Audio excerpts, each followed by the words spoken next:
Okay, good. Looks like stream health looks fantastic now. All right, guys. So today's live show, we're going to be talking about making the switch to the Sony A9 and what it would actually cost, like a working professional that is a full-time sports photographer, to actually make the switch over from Canon or Nikon, depending, over to Sony. Now, a lot of people in the industry have been very, very reluctant to make the switch over to a mirrorless system because mirrorless did, in fact, have inherent drawbacks. And there was actually no real way at the time to overcome those things because the technology was very, very new. There was no real answer in the mirrorless world to traditional DSLRs. But now it appears with the Sony A9 that there might actually be. Is it the ultimate answer? No, I don't think so. I do think that it's a very strong one. It is a very foreshadowing introduction into what could potentially be coming down the line. But is it the ultimate answer as of this moment right now? Time will tell.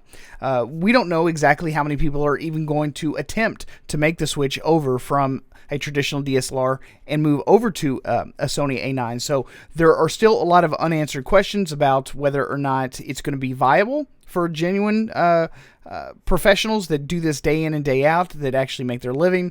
They're going to sports events and event photography, that kind of thing. There is a lot of unanswered questions as to whether or not it is going to be able to handle the demand of that industry segment in photography. But there have been a few people that have tried to calculate the cost from moving away from, say, like a Canon 1DX Mark II or something of that effect over to the Sony A9. And that would include not just buying the body and that kind of thing. That is moving everything, because not when you're thinking about moving systems, it's a total pain in the ass. Not only are you having to buy new bodies, you're having to buy lenses, accessories, flashes, cables, cords, batteries, chargers, everything. And then you also have the question of whether or not, when you do finally make the switch from one system to the other, is there going to be pro-level support there? Is there going to be enough support for that system that if a working professional either loses their luggage, has their gear stolen, something breaks out in the field, will that company stand behind them and help them out? Give them loaners, help them in any of those segments? As far as, making sure that they can get their job done, even in the horrible calamity that is your camera exploding on you, whatever the case may be. There are a lot of scenarios that one might encounter when you're out in the field doing this kind of thing, that something might happen. And you have to know, professionals have to know, that if something does like that happen, will that company stand behind them and hook them up? So Sony has made a pledge. They've made a promise as far as helping out professionals. So while a pledge and a promise is always, really nice talk, it hasn't been long enough, in my personal opinion, for Sony to have proved themselves in order to say, yes, not only do we say it, but, it is backed up every single time something has happened. So because that we don't have any data from the past to go on, we basically kind of have to take their word for it at this point. And that makes a lot of people nervous. Now, there will be a few people that will early adopt, that will try it, that will give it its due diligence and see what happens. There will be other ones that absolutely positively will not make the switch until they know 100%. And they have, colleagues talking to them and letting them know, dude, everything's great. I had a problem. It was fixed immediately. No questions asked. I was not hassled. There was no out-of-pocket expense. And until those kinds of stories start circulating around in that community, I can almost guarantee you that there will be very few that will make the switch. But Sony has to build up their reputation. And it won't happen until after that reputation is not only built, but then well established. So Canon and Nikon have been around for 50 years.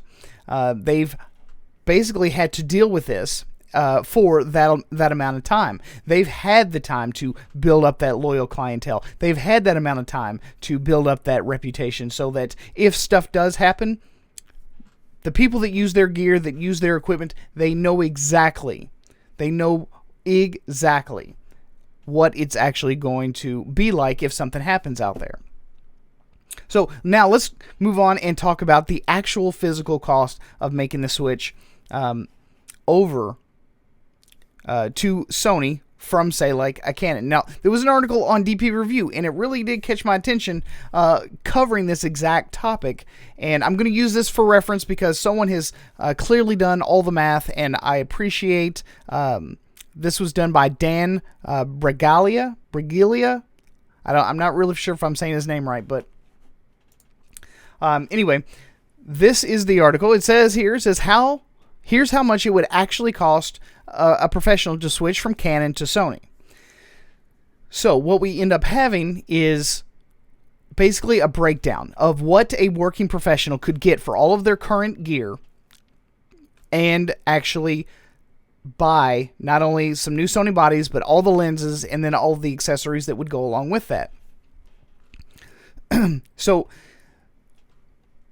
let me go ahead and make this big screen. Here you go. So what they did is they used a service called KEH that basically deals in used gear. Now, KEH is not the best source for getting good used equipment. Now, this, if you had maybe bought some of this stuff or sold some of this stuff, say like on Craigslist, or you sold somebody, via another place, you're probably going to get much more money for that gear. Depending on how well the gear was taken care of, there's a really good chance that you're going to get a much, much higher amount of value out of your camera equipment had you gone with a private sale. Most people do not do trade-in values with KEH, but I think for the sake of argument, what they were trying to do is to make the case that in the worst case scenario, if your equipment was pretty damn good and you did a trade-in, this is what you could get for it. I got a couple of comments here real quick. MadFan says, DP Review's article was a joke because they used the prices KEH would pay, not what you could get selling it on their own. And yeah, and that's what I was just saying, is that you're, in most cases, going to be able to get a much higher price if you were to sell it on your own. These trade-in values, quote unquote, are based on, I guess, a worst case scenario. I know that, you're just not going to get as much money as you would potentially get if you were to sell it, one-on-one to another person that actually needed it, but needed, maybe a $500 or $600 discount on the camera because it had been used. Most of the time, these upper level camera bodies, you can get a much higher premium for them than opposed to trading them in. Either, like Amazon's got a trading program, which I've never used because they give you shit money for it, or KEH here. So what we've got is, this is the values. So let me blow it back up again so we can all see here. Now these are the values. They're talking about a Canon 1DX ×2. Now this is not the Mark II. This is ×2 for 2 pro bodies, because every single professional generally carries at the minimum of 2 bodies, just in case something happens to that one or the other of the camera bodies. You've got a full-on backup. So from a private sale, that's going to cost you $6,000 per camera. And then you've got a backup camera of a Canon 5D Mark III, a 35mm, 85, 135, 16-35, 24-70, the 70-200, your 300mm, your flashes, which is the Canon 580EX Mark IIs. You got your batteries, and then you've also got your, let's see, no, that's the battery. Okay, and then I guess those are the chargers. So anyway, what I'm saying here is that it's going to cost. Now, this is the trade-in value on KEH, which, again, I believe is a complete and total joke. You would get a maximum of $11,000, $11,820. That's a horrendous amount of trade-in value. There is no way in hell any professional would trade in their equipment for that amount of money. So from a private sale, roughly the amount that all of that gear would cost somebody is roughly $30,000. Now that, even if it was all well taken care of, I would be willing to guess that you could get anywhere from 20 to maybe $22,500 for all that gear in private sales. Okay? And that's what you really want to focus on. So if you're looking at about $22,500 for all that used gear, again, everything is very subjective and it's depending on the quality and how well it was taken care of. That is a nice chunk of change depending on how long you've had it, especially if the depreciation value is already hit. If you're the first owner, most of the stuff is going to depreciate the most on you. Everyone else is going to find it just an absolute bargain. But if you take what numbers that they've laid out here, the trade-in value being $11,820, I'm just going to toss that one out. Okay, because that is an extreme lowball as far as I'm concerned. But if we take the guesstimated value that I just said of $22,500, if you make the switch and you actually go out and you buy two Sony A9 bodies at $4,500 a piece. There are no used ones as of yet. So then you get a Sony A7 Mark II as a backup. Get the 35mm, the 85mm, the 135, the 16 to 35, 24 to 70, 70 to 200, 100 to 400 G Master, a couple of flashes, or at least one flash here, the Sony A9 vertical grip, your batteries, and the Sony A9 batteries. You come up with a grand total. And this is not even like, out of the realm of possibility. The estimated brand spanking new price would be $24,160. So even at a used price for all of your Canon gear, you could buy all brand spanking new Sony gear for $24,160. That would literally put you only about $2,000 behind what you would actually need to move over. Lord of the Lens says, I wouldn't trade in my Canon L glass for any price. Also, the fact that Sony still hasn't got an option for an in-camera RAW conversion for editing while on the job really, really bugs me. Yeah, I mean, I said at the very beginning of the video that there is no perfect system for setting this whole thing up, and there really isn't. And Sony is not perfect as far as a camera company is concerned. They are slightly behind on some things, but they are quickly making up for that now. So based on my guesstimate for all of your Canon gear, you would only be separating the two systems and making the switch with about $2,000. Not bad, in my opinion.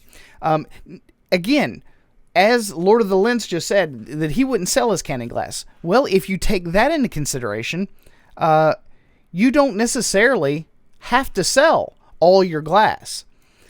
Keep all the glass, and you could even use a third-party adapter.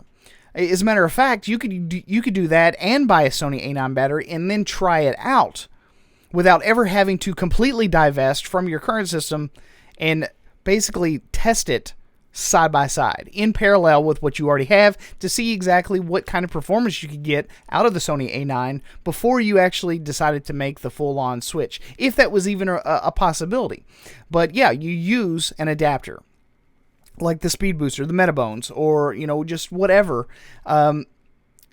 There's lots of brands now that are making adapters for Sony. Sony is an extremely easy system to swap over to, especially if you have Canon glass, because you do still get your autofocus that goes through these adapters, so you're not going to lose any of the functionality that you had originally had, and you might actually gain a few things like the no blackout feature. And I do see this as one of those features of a sports photographer's job, of an event photographer's job, of a wedding photographer's job. Anyone that is constantly searching and hunting and trying to get that decisive moment shot, that perfect shot. And when stuff is constantly moving, I can even see this being, albeit a little bit of an expensive option, but I even see it being really good for child photography or pet photography, stuff like that. Anything where you have extremely fast moving subjects, NASCAR, horse racing, anything you could think of where the sport or the event involves extremely fast moving subjects. And again, you don't have to sell everything to try it out in parallel with what you already have. Adapting your gear to Sony is so easy, it almost makes it seem like the perfect storm for a lot of these other camera companies, because with everything being so easily and readily available to be adapted over to that system, anyone coming from any system at any given time can adapt what they already have, plop it on a Sony body, and then give it a shot for a month. And if they don't like it, they just send it back. You know, you take it to a few events and test it along with your primary gear, and you see just exactly what it can actually do for you. I'm not suggesting that anyone should do that. I'm not suggesting that anyone ought to do that. What I am saying is that if you were even curious, because with the stuff that Sony's been coming out with here lately, more and more people have been going, you know what, maybe I could, maybe I should, maybe I should give it a try. And it's in those circumstances, it's in those moments where you go, fine, I'll order one, slap an adapter on there real quick, and I'll just see what happens. So once you get to that point, once you actually do buy the body and you're testing it, you've got it on, with your adapters and everything. Once you finally do that, and you end up liking it, and then you do try to turn around and sell all of your gear at a much more reasonable price than they have listed here in this article, no one's getting rid of it for, $11,000. I mean, that's just the most ridiculous amount of money. But if you were to get what I guesstimated it at, which was around $22,500, you're literally within striking distance. You're one good paid gig away from not only having a completely new system, but one that is probably much more capable for your particular profession. And that is where I think that the Sony cameras, at least the mirrorless part, that's where it's going to start really making a change for more and more people. Is because with mirrors and with the traditional SLR style setup, you're limited by physics. Stuff can only move so fast without breaking or jamming or whatever. You've got, physical shutters that have, they have a lifespan. And with electronic shutters, you just don't have that. With mirrorless, you just don't have that mechanical movement all the time. That's, there's a chance that it's going to cause a lot of damage or a lot of harm over time if they tried to push it as far and as technologically as mirrorless has been able to go. Mirrorless is a new way of thinking because it removes a lot of the physical boundaries from photography that were initially there and have been there pretty much since the art was created. Capturing light, on cellophane has, it's been around for an extremely long time. And there's always been physical limitations on how to do it. And what mirrorless is actually interjecting into this conversation is, well, what if we removed the physical barriers and then tried to solve those problems via software, via technology, where we don't have the physical moving parts. We don't have those things keeping us from doing our job to the utmost, because as the sports industry is getting more and more cray-cray, they're getting more extreme, more and more people are trying to capture those moments. That's the reason every single sports team is now throwing, action cams on their surfers. They're throwing action cams, on their skiers. They're employing drones. There are a multitude of situations and scenarios where technology is actually creating a bigger and better space for creative people and for photojournalists to actually operate, get their job done, create new perspectives, and make a lot more money. So, Lord of the Lens says you could also buy an A9 secondhand for half the price in 9 months when the A9 Mark II or the A9R comes out, of course. And as ridiculous as that sounds, that's 100% true. And if I had to guess, if I were a betting man, I would say that that's more than likely what most people are going to do. if they actually depend on these cameras to make their money, there is a really, really good chance that people just go, I'm going to give it a year and, see what shows up on the marketplace, because inevitably there's going to be some people that were early adopters. They bought into the system and it just didn't work out for them. So there's going to be a used market after the fact. And if that is the plan, in my opinion, is probably the best plan.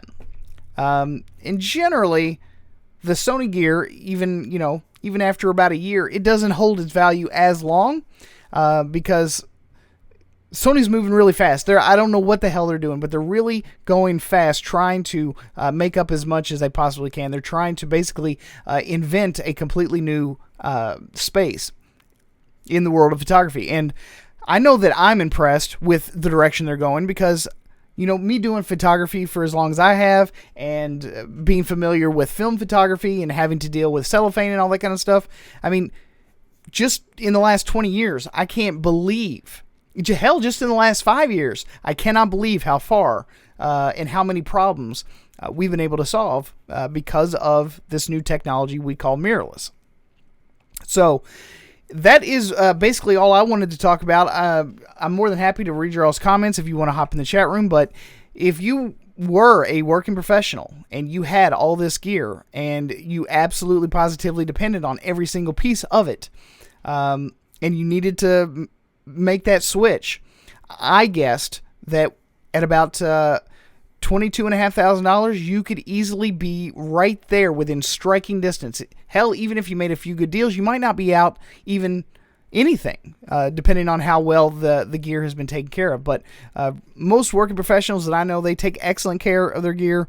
Other ones just see them as tools, so they do kind of beat them up a little bit. They do kind of knock them around. But overall, most people, they don't kick the shit out of their gear. They usually try and take it as seriously as they possibly can, and they're trying to maintain resale value, because they do know that new stuff is going to be coming out all the time. And when that next new thing comes out, or when that next generation 70 to 200 F whatever, F 0.95 comes out, you can bet your ass that a lot of people try to sell that older gear and then buy that newer stuff. So that's all I got for you guys today. I hope you guys enjoyed the show. If you are interested in buying the Sony A9, I do have the links down in the description box below. And of course, if you guys end up wanting to support the channel, please also check out my Patreon page. I've also got some pretty cool photography merch if any of you all are interested in that kind of stuff. So thanks again for stopping here and hanging out with me, guys.